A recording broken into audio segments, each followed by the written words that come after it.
All right. So, hey, and welcome to everybody who is joining. Thanks so much for heading over at the last minute. For those who may not know, and if you're new to the group, my name is Candace Armour, and I am the founder of Epic Fab Girl, which is the community that I guess Worth the Wait lives inside of. So we created the Worth the Wait community to essentially help women who are saving themselves for marriage and doing it God's way. And weekly, we've been having these pretty awesome webinars with phenomenal people. And this week, we've got Keith and Tiffany Strong of Black and Blended. And I'm super excited to have them on because we've gotten a lot of questions about, how does, being single and dating and doing it God's way, how does that change when, you've got kids in the picture? So we've got them tonight, and I'm super excited about that. In a little bit, I'll let them go ahead and introduce themselves, but I'll go ahead and pray and then have them tell a little bit more about themselves. All right. Dear Heavenly Father, we just thank you for what you're doing tonight, God. We pray that you would have your way. We pray that you would literally enlighten us with wisdom, God. I pray, Father, for every woman that's listening to this and every woman that will listen later, God, that you would not only have your way in their lives, but that you would continue to show yourself strong and just even be with even the single moms or the people that are dating, anyone who does have children. God, I pray that you would help them get wisdom and find even more understanding and clarity about what it is that you want them to do in their lives. So we thank you for Pastor Keith and Pastor Tiffany and for what they're doing tonight. We just pray that you would have your way. In the mighty name of Jesus, we pray. Amen.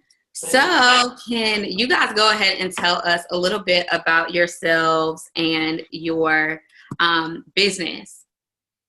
Absolutely. So I am Tiffany. I am the co-founder of Black and Blended. We have 4 children, ages 14, 12, she'll be 13 next month, 7, and 4. Before Keith and I met, we had a child apiece. So I had a son that was 3, and he had a daughter. She was 1, about to be 2. And so together we are a blended family. We have the 2 smaller children. We have them together, Caleb and Chloe. They're a 7 and 4-year-old. Yeah. And so what Black and Blended really is, what happens is most of the women in the church or our people who run church are normally women. A lot of these women are either entrepreneurs, business owners, they are in school, they're working, and they are single moms. And what happens is, the church doesn't give an avenue, or even the Bible is a heterosexual book, but it's built from a traditional family view. Yeah. And so what happens is a lot of you even have men, even most of our leaders, even our pastors, assistant pastors, church leadership period, they are men, they are blended families. Or there are people who've been divorced and got remarried. Yeah. So people don't know how, even single women, how should I approach a man with kids? Yeah. Is it okay if I like a man that do have kids or don't? So a lot of these things that people don't know how to walk through with life. So based off of us, we've married 10 years and we've been there with baby mama drama, baby daddy drama, kids acting up. So yeah. We really had a hang on this thing, and the church language to this. So that's what Black and Blended is. And another thing is, what happens is, I believe that the Lord is going to send revival in the hood and the ghettos. So what that means is the single mother rate in the ghetto in the hood is very, very, very high. So if they come to the church and we teach them godly marriage and wait until you're married to have sex, then they're gonna get married. So we have to prepare them, single mothers, single fathers, because it's very rare to find a woman that does not have kids. And it's very rare to find a man that doesn't have kids. So we think that in order to blend that family, it's easy to blend a traditional family, but it's very, very hard to blend a blended family. You got external parents, you got kids, you play the parents against one another. So that's And then we have a model that you can keep the family alive, you'll keep the church alive. Yeah. And so strong family, strong church.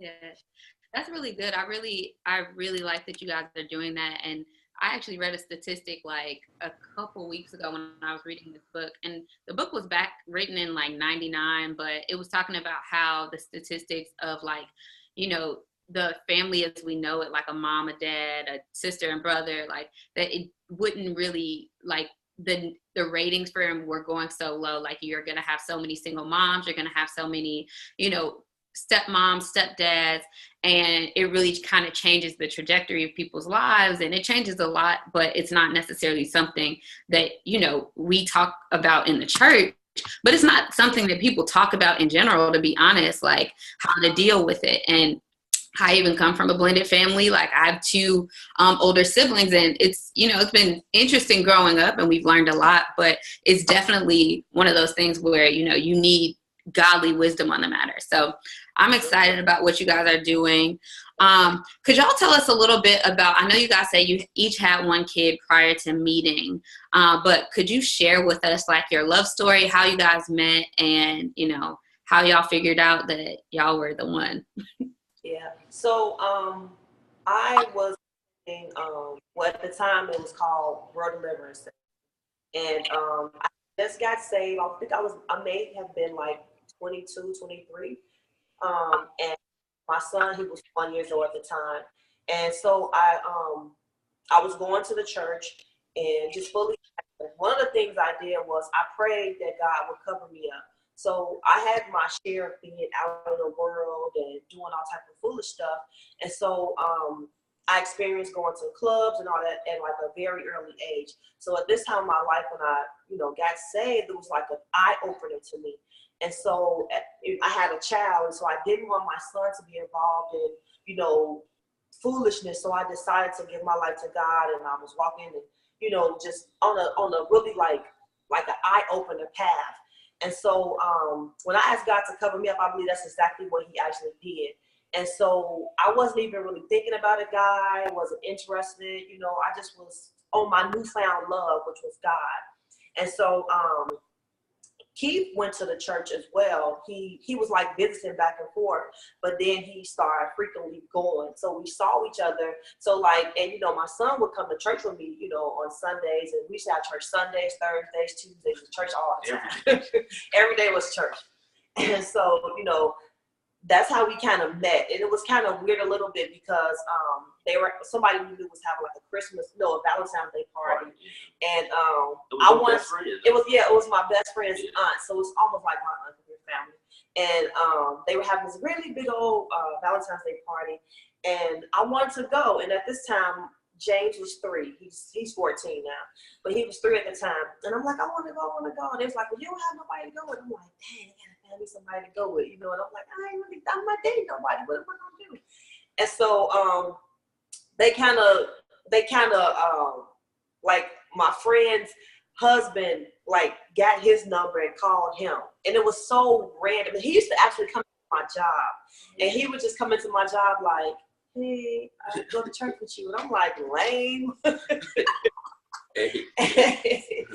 And so, but yeah, like we met each other in church, but it wasn't like a formal introduction. I really was not into it. It was almost like a blind date. It was weird. It was like almost like a blind date because I really was not interested in dating anybody. You need other part. So what happened was Kristen Green's husband, Red, was like, yo, you want to come to this Valentine's Day party? So I'm like, cool. He said, and it's the church. He said, see, at this time, I ain't had no cop. You know what I'm saying? I wasn't. Right. I was struggling there. So he was like, Tiffany gonna pick you up. I'm like, Tiffany gonna pick me up. Like, yeah, and then she was late on top of that. I'm like, she put on you. First of all, you late, you know. So she ended up picking me up, and it was real weird because like I didn't even know. We talked in the car a little bit. Yeah, but I had some other people in the car with us because it was like this really big party, and so I had some other people in the car with me when after I picked him up, we went to go pick up some other people too. And so he was like really, really quiet, like a mute, and I was like, yo, boy, this is gonna be interesting. So that was like our first time, like kind of going somewhere together. But guess what that second day was? It was a wedding. Oh, right. And so we went to a wedding. He asked, so after that, when we went to the Valentine's Day party, we had ended up going to a wedding together. And so we first that was like we actually first initially started courting in like February/March. And then everything happened so fast. We were engaged in September, and then we was married that following month. So within that following year. I'm sorry. So within a year, we were engaged and married. Wow. But that everybody can't do that. Right. I mean, it's different stories to different people. But folks, where they can do, these people be like, I know it in 3 months if you did it. No, you can't. That's what everybody can't do that. That is so funny. I always talk about how my parents, they met in May and got married in October. And like, wow. They've been married for 31 years, which is crazy. And they got 4 kids. But it's like, everybody's story is different. And I promise you, if I showed up and met a man in May and tried to bury him in September, my parents would look at me like I was nuts. Like, what are you doing? Who is this guy? What are you doing? Exactly. No, I think that's awesome. I really like you guys' story. So like, you guys met in the church. You guys kind of started like being friends. So then at that point, like, it sounds like, Pastor Hughes, you knew that she had a kid.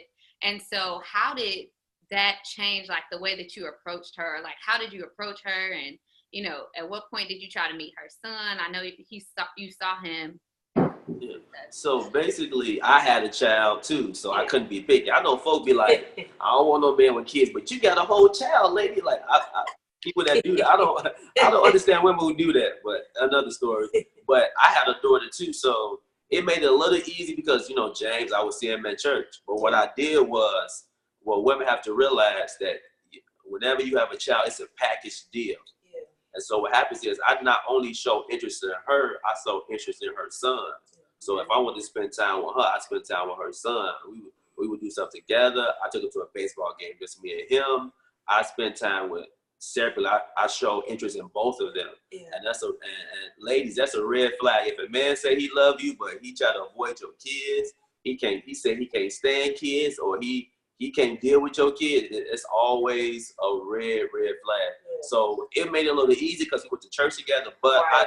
I took initiative, you know. But also, I just want to say real quick that I think it made it a little different, a little easier, like you said, because we went to church together. Now, had we not went to church together, he would not have saw my son so quickly. I think that a lot of women, sometimes they jump to allowing men to be a part of their child's life, and they don't even know for sure if this is going to go further. And so I think that, you know, that has to be, it has to be like a boundary before you allow someone to be in your child's space, because children want to feel loved, secure, and safe. And if you are introducing them to different men, then they don't know what to trust. They don't know like what to go off of. And so that made it a lot easier with us going to church together. Because other than that, like I said, he would not have saw him at all. Basically. Sorry, I'm over here writing notes because this is good, and I usually do a write-up after the fact. But that was really good.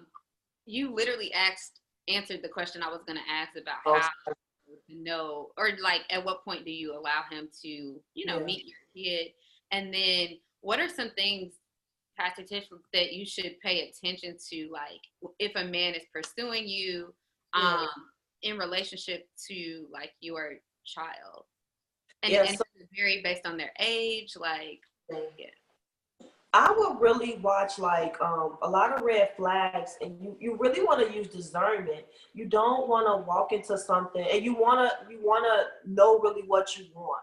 And so like you really want to be careful too, because a lot of people are really crazy, and you don't want to just be entertaining a bunch of foolishness. And so you really want to know like red signs, like if they let me meet your family, let me meet your kids, they really eager to meet your family so soon. Why?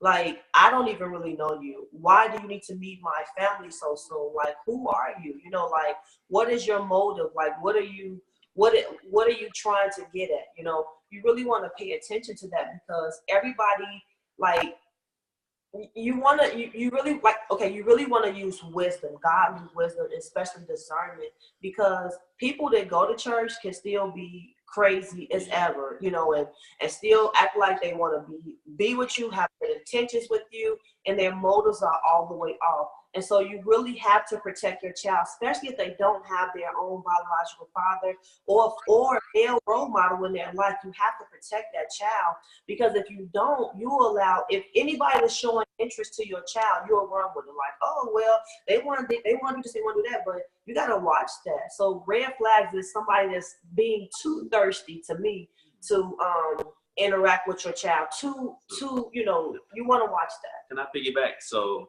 you want to watch that, but you want to watch whether they have going. Right. Yeah. They're working. Their motives. His motives. Yeah. Do he get angry fast? Yeah. How he treats, if he has his own children, how do he treats his children? How does he interact with other children? Yeah, that's not his. Yeah. So is he saved? You gotta. I mean, yes. Is he saved for real? Does he read his Bible? Yeah. Does he has a prayer life? Come on, somebody. You know. So you want to interact that, but then you gotta switch it around. A lot of women that have kids, the men they meet also have children too. Yeah. So then women have to. You can't want him to love your kids, but hate his kids. Look. Yeah. If you want him to love your kids, you gotta love his just the same. Yeah. So you got to be an even exchange. Yeah. So two, you do have to be careful, because you do have to use discernment. Yes. Because I was reading an article about Nicki Minaj's brother. He went to jail for sexual assault his stepdaughter. Yeah, she's 12 years old. 12 years having sex with her, and the stepbrother walked in on him one time while he's having sex with his sister. So this woman that married a man, these ain't even his kids. So now watch this. These kids got double whammy. Not only is their father, their natural father, and then like their stepfather was supposed to be the hero and supposed to save the day, came in and made stuff worse and molested them and destroyed these two lives. So these kids probably would never trust a male role model never in their life, because their father failed them, then their stepfather came in and raped them and took advantage of it and failed them. So you really have to use discernment. You have to pay. Sometimes you got to do background checks, credit checks. I mean, I'm sorry, it might be too much. The small signs, like You do, man. That book is crazy. Yeah. You meet a guy, he already married already. It's like, what the world? That's very true. You got to do all type of stuff. So, yeah. That's very true. Yeah. That actually is increasingly, like, there's a lot of stories that I've heard like that, and I'm wondering, what are some of the boundaries that you think are like practical boundaries to set around your kids, like in that space of like dating, that you can carry over into marriage? Like, it's like, of course you trust that person, but then it's like you trust that person to be around your kids. Like, what boundaries do you put in place? And this is you married already, right? No, I'm saying like prior to being married. Like, okay. Like, what practical boundaries can somebody put in place? Well, practical, I would at least say, first of all, they don't need to see your kids all the time. Yeah. I would say that. And I would say only allow them into that space of your kids if it gets serious. Yeah. And what's serious mean to some people is totally two different things. Yeah. So you gotta know when the relationship is getting serious. I will always say almost when you think he's about to propose, but you don't know when that's gonna happen, so you can't really do that. But when he's so serious and he's talking about marriage, then you allow the kids in. But then you shouldn't allow the men to be freely. I would say like I would say like do family hours together, like maybe go to the movie together, see what that child is interested in, but I wouldn't overwhelm. Don't force it, though. Right, I wouldn't force it. And I wouldn't overwhelm that child with your newfound love at all at one time. And then also, also, even though you want the father this man to be interested in your child, but then you have to train your children to respond to him. See, that's a lot of women don't do. Yeah. These kids be bad. They don't want to see you happy. You got to train that little joker.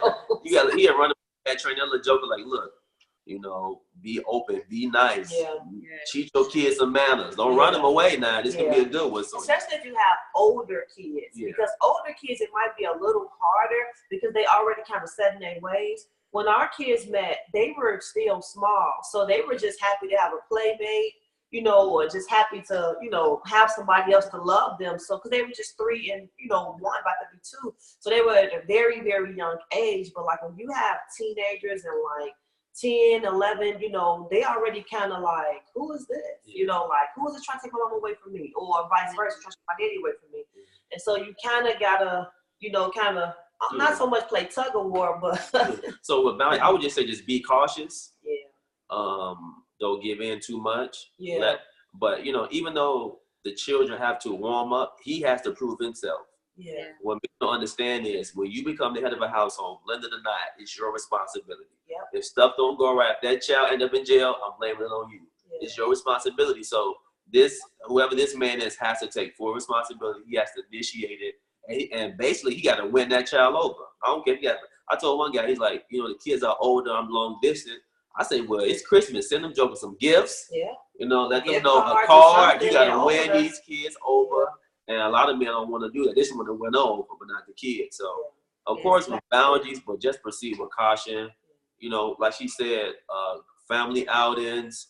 And depending on how mature the relationship is or how deep it's getting, or if y'all engaged, then let them take them to a basketball game. Them to, a baseball game or whatever the case may be. Yeah. Got it. So I want to go back to one of the things you said about, dang, I really hope I don't forget my question. And it was good too, Lord.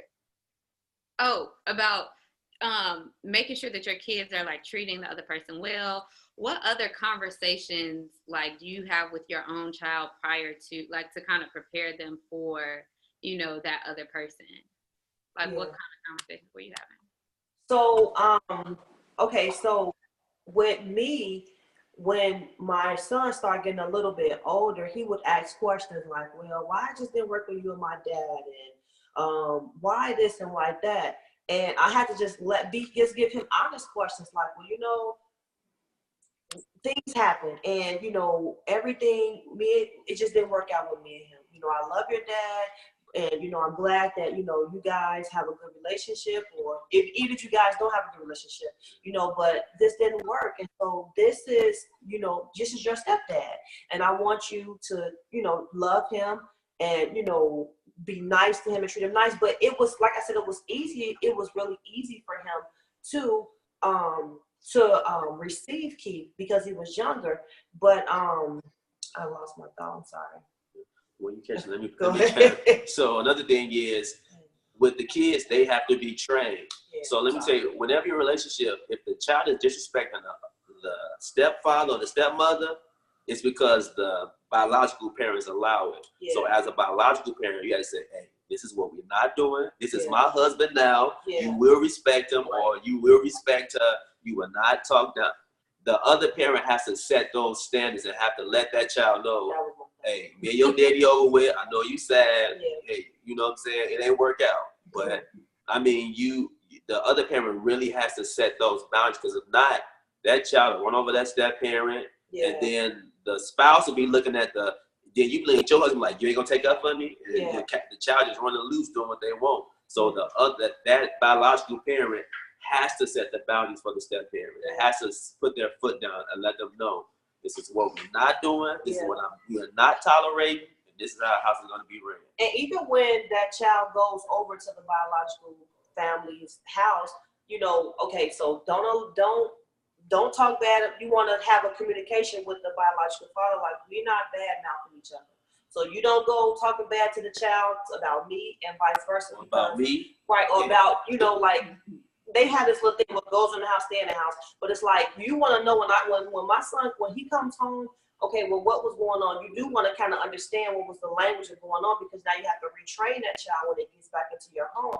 And so, you want to set boundaries like, look, okay, we go to church or we might not listen to this, that, and the other. But that over there, they probably do listen to that. And so you want to make sure that you are, not letting that child be around. Well, you really can't help it sometimes because of that parent if the parent's doing crazy things.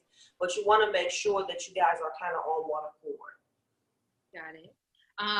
So I have another question about like how you speak about that other person and like, can you kind of elaborate on like because a lot of times I hear people saying, he's a deadbeat dad, or he's, like about that other person that may not be in that person's life. To what effect does that,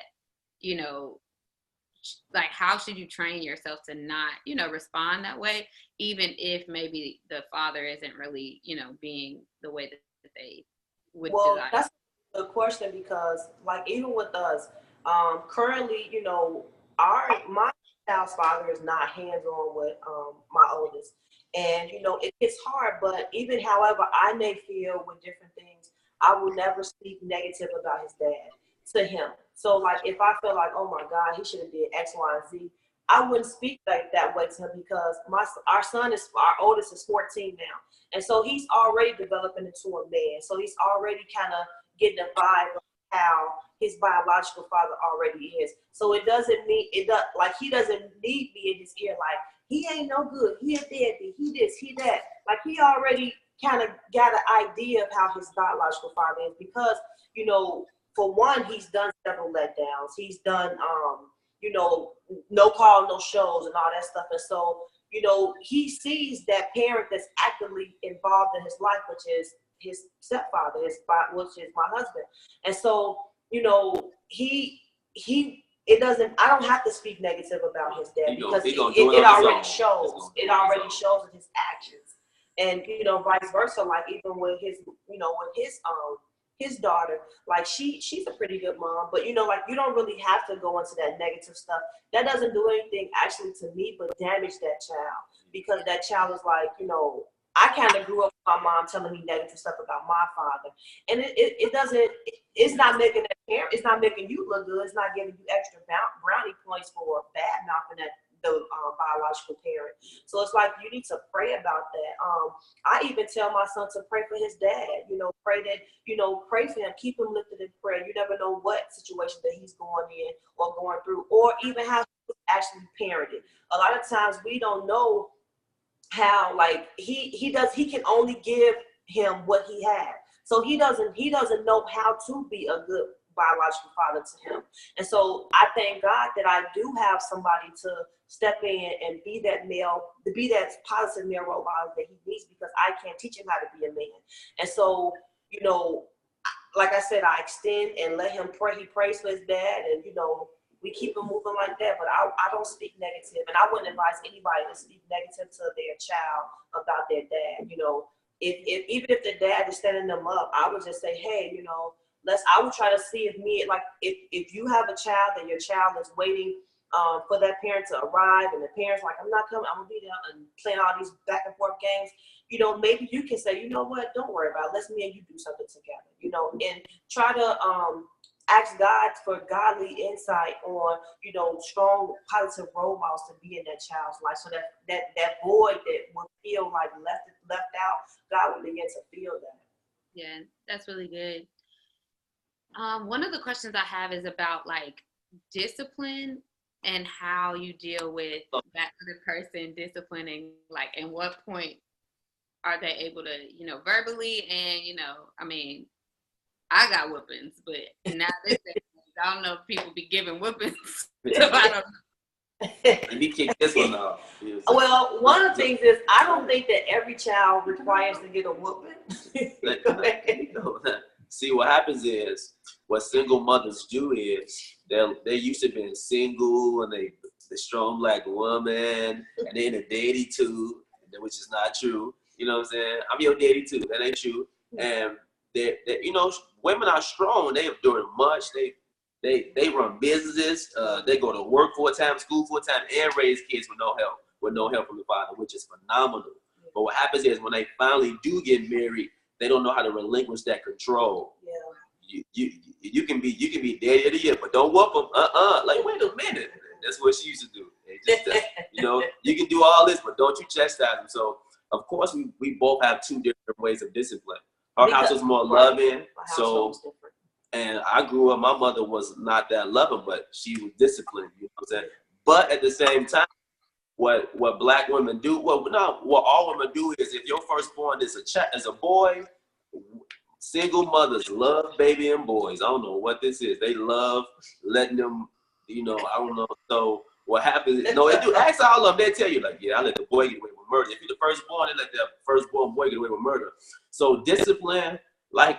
I think it's just extra nurturing. Yeah, so she's a nurturer. I bring the battle axe. So you have to be comfortable in that. It is hard, especially with a single mother, because you used to it being you two or how many kids you got. Yeah. And so that is one of the hardest things, because a man desires respect. And if he can't run his household the way it needs to be run, because that involves discipline and you won't let him, that will become a big issue.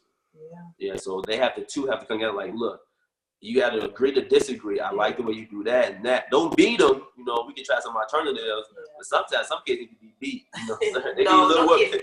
Now they'll be beat, but a little spanking. You know. Yeah, I don't think it's a big, but I feel like every kid is different. Every kid is different. Every kid does not require to get a spanking. Which is true. You know, you have to know your child. So our middle child, Caleb, he's 7. You know, he doesn't require to get a spanking at all. Like, you can talk to him, and you know, your voice will make him like, oh man, mommy's or daddy disappointed me. But like the youngest, she requires to get a spanking because she doesn't understand what I'm saying unless I'm popping her. And so I just think it's just different. But even the first time that he actually disciplined James, I was a little bit like, oh God, because it was different for me, because it wasn't that I was afraid, but it was just like, I never had like nobody ever disciplined him besides me and like my dad or my mom or my grandmother. And so to have, and I'm not going to say he's a stranger, but to have, you know, my husband disciplining him, I was just a part of me was nervous. I was a little afraid because, and this was something, because my oldest, he would play off of that. He would play like, oh, let me see, you know, and the kids will do that. They would see, okay, let me see if I can play on mama, so, you know, I won't get a spanking. But then I had to realize that I need that strong male to bring that discipline that I don't, because like kids respond differently from a male's voice. And I needed that. And so I knew that, you know, this is somebody that, you know, we chose to be together. We chose to be on one accord. And I knew that he was not going to hurt him. He needed discipline. He's not beating him. You know, he's not tying up in a room beating him. And he's, you know, he's disciplining him, which he needs. And to this day, I'm grateful, because if he's cutting up now and he's bigger than both of us, you know, I'm like, hey, I need some help. And so, you know, I had to relinquish my control. And I don't think so much it was just control, but it was just me so used to it just being me and him for a while before I got married. And so it was just the way we did things, you know. So one or two things real quick. What happens is mothers mean well when they try to nurture them, but when you get them with black men and you raising black boys, it's a whole other ball game. Because the next they're lazy. They think everything is on from them. I mean, our kids got it good. I mean, we was struggling.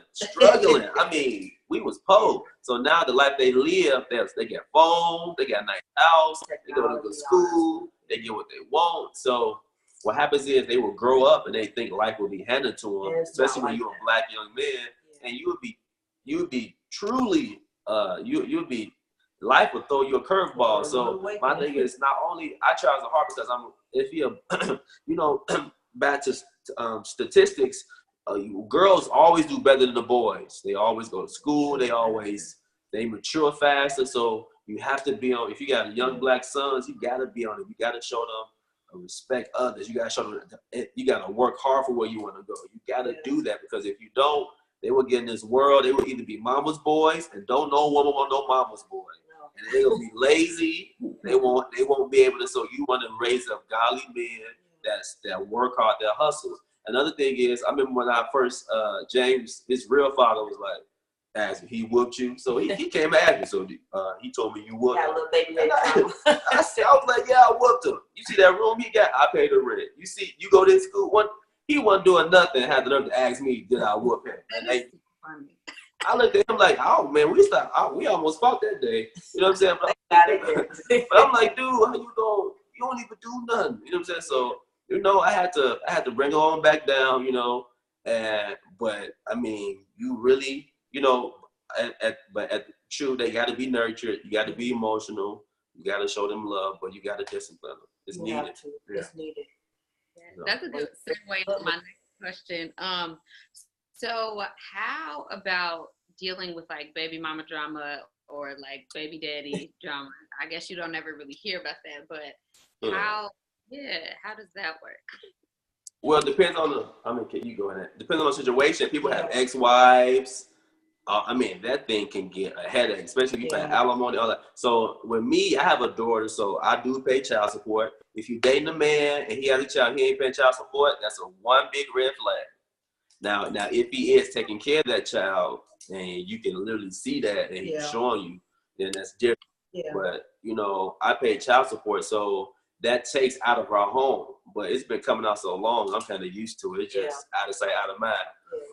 But you have to set boundaries, like with my daughter's mother, or even with my mother and my sister and brother. Yeah.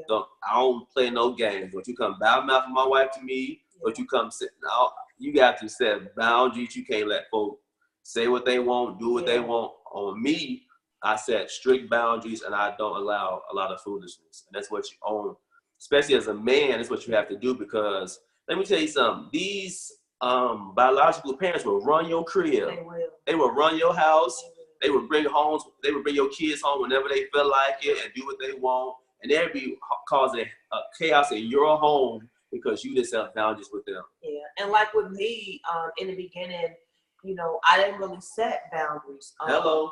I was trying to please both parties when, you know, that's not wisdom at all. I wouldn't advise anybody that, because it will break up your household. It will cause confusion in your marriage. But I would try to please my son, because he's like, okay, well, you know, can I go over there? Can I spend the night? Can I do this, kind of that? And I'm like, okay, you know, and, you know, his dad didn't have boundaries. He didn't care. And so it would just be such a big mess in my own household. And so I had to kind of, even with like like you said, the in-laws, like the grandmothers and all that stuff, I had to be like, okay, wait a minute. Now this is my room. You know, this is the way we're gonna do it. If you want to get him, you have to get him at this time. You have to bring him back at this time. I had to put that in order, because if I didn't, it will bring so much confusion within the marriage. So like I said in the beginning, it did at first. It was just like I didn't have any order at all with it, and we had to get that in line. And my thing is, if you can't follow my rules, you ain't coming to my crib. Yeah. I'm Xing you out. If you're gonna bring trouble, and if they're gonna bring trouble in your home, like for the father, if the father's not doing his job and he come in when he want to, but when he do finally get him, he buy one pair of shoes and he think he's Superman, and he try to cause drama in your crib. If he can't follow the rules of your house, because by law, the stepfather has more authority than him, because y'all married, they under the same roof. So if he can't follow the house, if he can't respect your boundaries and your husband, he can't come get him or her. I'm sorry, you can't allow people, because people will. Because then, say for instance, like when Tiff used to cross boundaries, that made me feel uncovered. Because I'm like, dude, you letting this dude, first of all, he don't do nothing. And then he coming in and he bringing them off when he want to. Yeah. We don't know you don't really have a stable living situation, so he can't spend the night. I don't know who come down at your crib. It's like people get killed, kids get molested. So when he was doing that, and she was letting it, as a husband, as the head of my household, who taking care of him, making sure he getting to school, going to report card pickups, making sure he dressed for whatever he want. I felt uncovered because this dude ain't doing nothing. He doing what he wants. He run the house almost. So you got to be careful with that. Yeah, because the baby daddy, baby mama, they will start all type of craziness in your household if you let it. If you let them. But you have to put your foot down, you know, and look, you're not about to run this house. So I ain't gonna let you.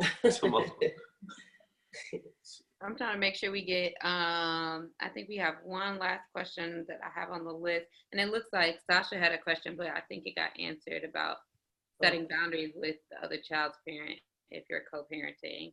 Yeah.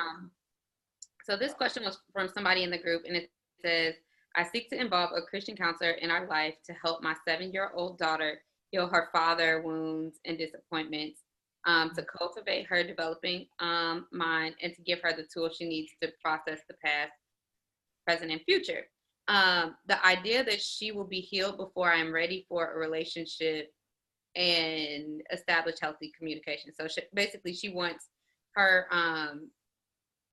she basically wants her daughter to be healed before she starts a healthy relationship with someone else. So what she's asking is, what else can she do to prepare her daughter for, her taking on that healthy relationship? And I know we talked about this a little bit before, but like, how do you, if we can speak to those like father, those father wounds, those mother, or especially in this case, it's like father wounds dealing with, the other parent. How do you prepare that child for not feeling like they're going to be let down?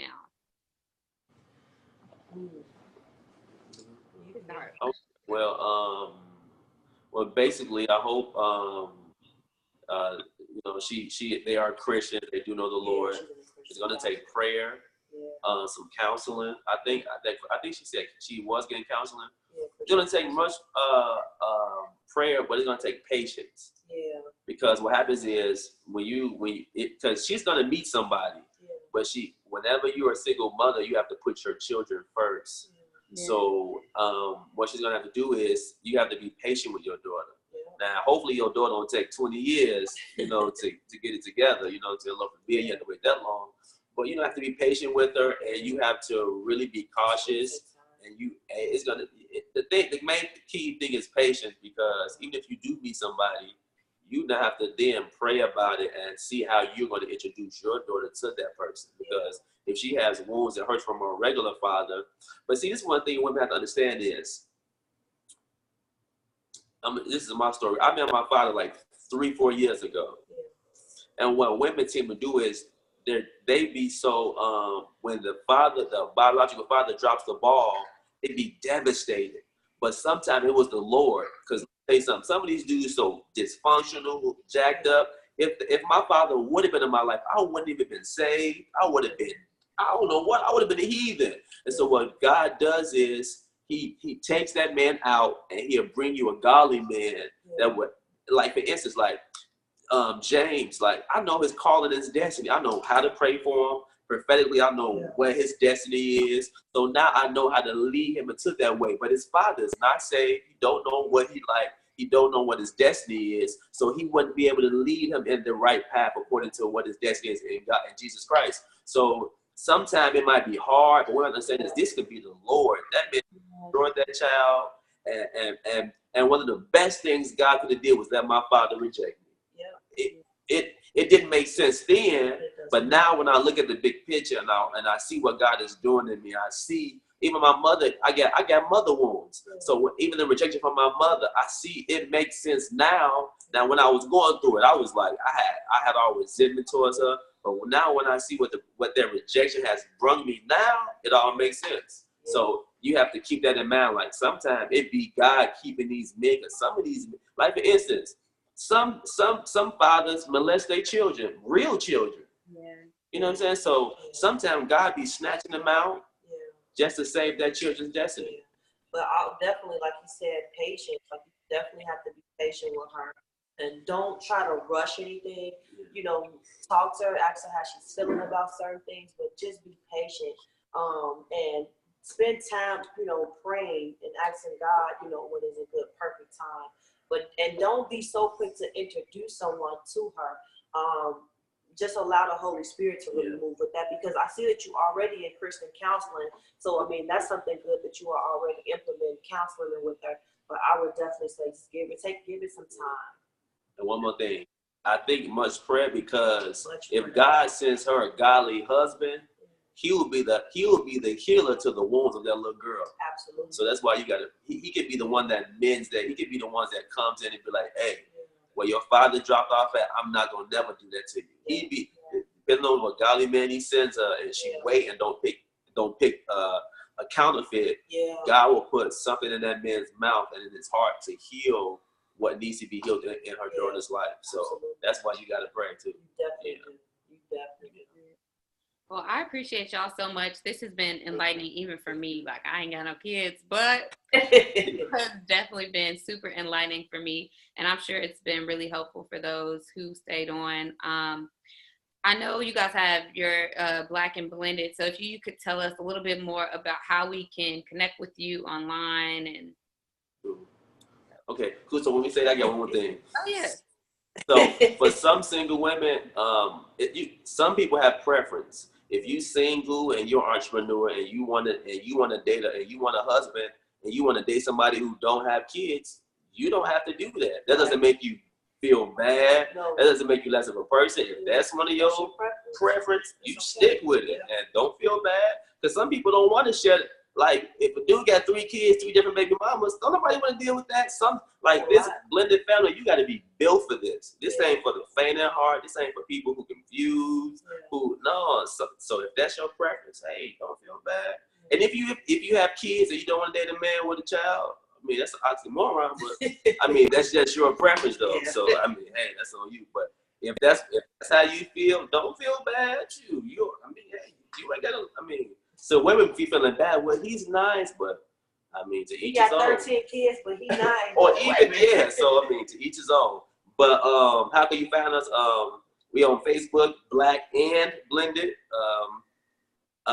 We have Instagram, Black.